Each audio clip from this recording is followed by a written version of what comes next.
On Oui. parle de Nobody Wants This. C'est également sur Netflix. Là, je ne sais pas si c'est un film ou une série. Et qu'est-ce que c'est? J'ai aucune idée. C'est quoi? Fais-moi découvrir. Ben alors, moi qui n'ai pas du tout, et tu sais bien pour l'avoir dit et redit, que moi, tout ce qui est comédie romantique, machin, blablabla, ça ne m'intéresse pas. Mais pas du tout. Vraiment pas du tout. Et ben là, j'ai été agréablement surprise sur la série Nobody Wants This, qui est Une série. très bien écrite. C'est une D'accord. série sur Netflix. C'est l'histoire d'une jeune fille qui tient un podcast qui parle justement de dating, un peu de sexualité, etc., avec sa sœur, et qui commence à sortir avec un homme qui, également dans la trentaine, etc., très gentil, très séduisant, et qui est rabbin, traditionnel, donc, dans la religion juive, puis qui fait ses classes justement pour devenir un rabbin voilà, avec un peu plus guindé, etc. Et avec une famille, bien évidemment, un peu aussi à la Big Fat Great Wedding, là, tu sais, comme très envahissante dans sa vie. Moi, j'aime beaucoup ces aspects-là, là, justement, la famille à la Big Fat Great Wedding, là, qui est très présente. On stéréotype les personnages, le mononcle, le père, la maman, la grand-mère. C'est ça, on a un peu de tout, le frère, la belle-sœur, machin, tout ça. Les neveux, les nièces, mais je trouve que c'est tellement drôle parce que c'est tellement la réalité parfois, et on parle d'expérience, mais c'est très bien et c'est très ce que je donne, je tire mon chapeau, ma révérence à cette série, c'est que c'est très bien équilibré. Donc on n'est pas trop dans le romantisme, on n'est pas trop non plus dans la tragédie parce que, comme le titre le dit, Nobody Wants This. Le gars, il est rabbin, étudiant rabbin pour devenir un rabbin sérieux, etc.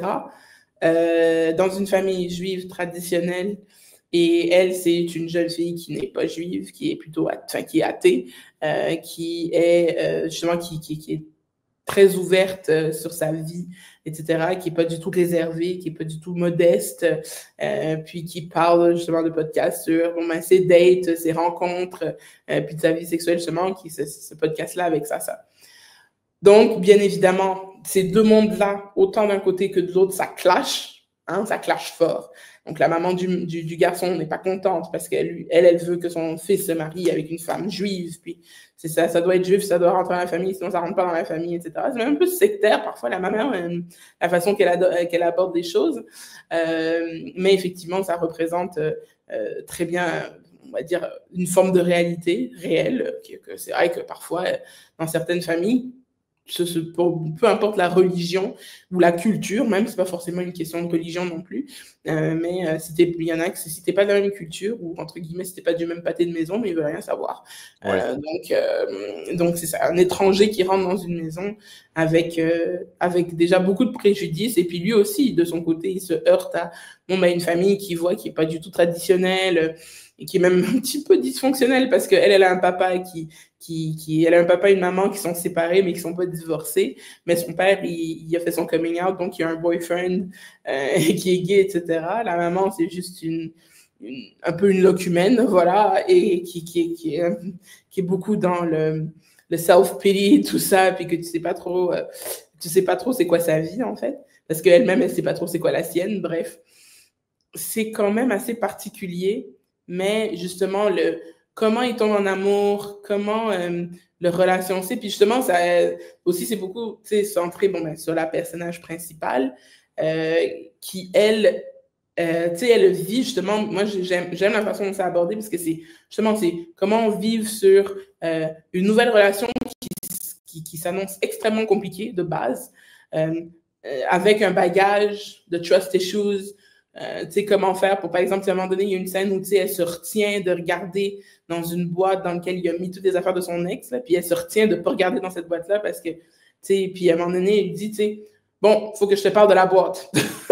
Il fait, quelle boîte? Il fait 7 boîtes qui me fixent depuis je ne sais pas combien de temps sur le comptoir, nanana.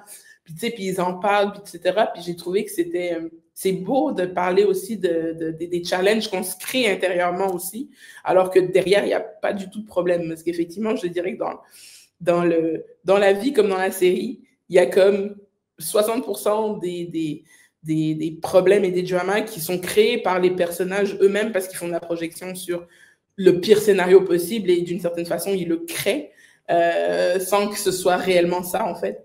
Donc, bref, j'ai beaucoup aimé cette complexité. C'est super bien écrit. Qu'est-ce que c'est drôle! Qu'est-ce que c'est drôle! On a beaucoup rigolé. J'ai regardé ça avec ma mère. C'était très difficile de s'arrêter de regarder, parce que tous les épisodes sont disponibles sur Netflix.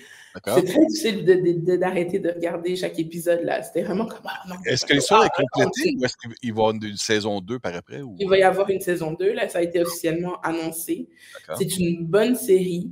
C'est une bonne série qui... franchement, je mets au défi quiconque de regarder ça, de ne pas rigoler un peu quand même.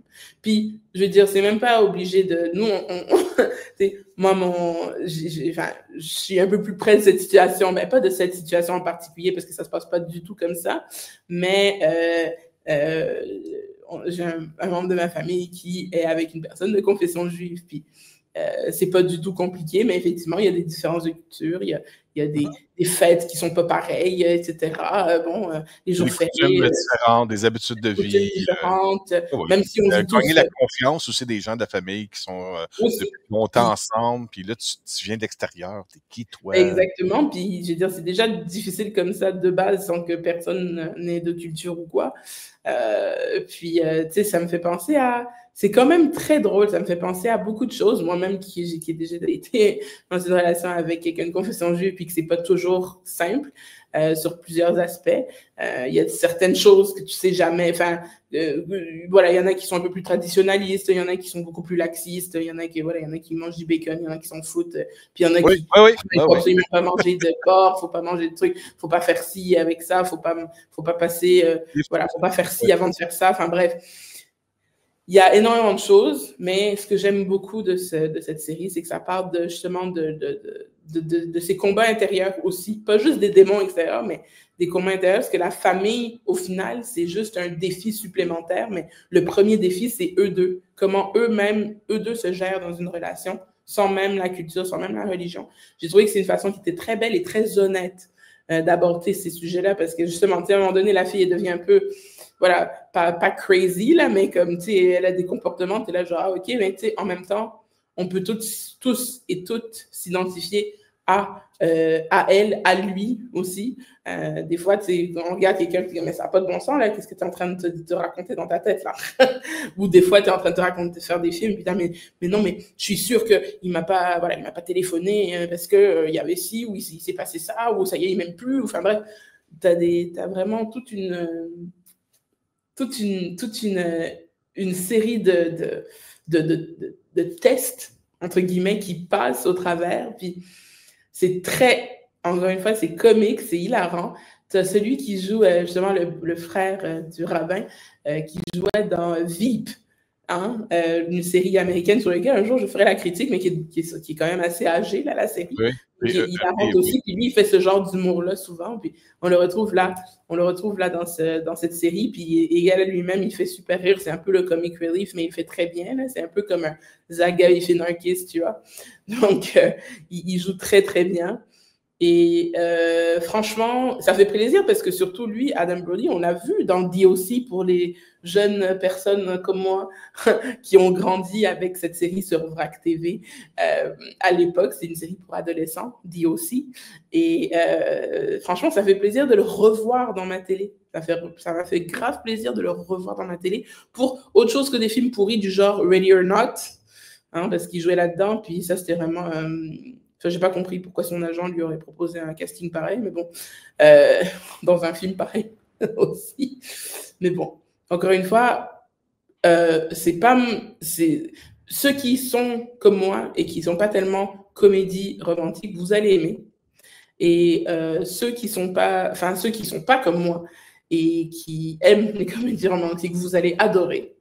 Donc, franchement, c'est un win-win pour Nobody Wants This, c'est un win-win. Je lui donne quand même une très, très bonne note de 7,5 sur 10 quand même. Pour une série sur comédie romantique, là. C'est bien évidemment, il y a les petits quiproquos, les trucs comme ça. Ça, j'adore les petits quiproquos, là, c'est génial.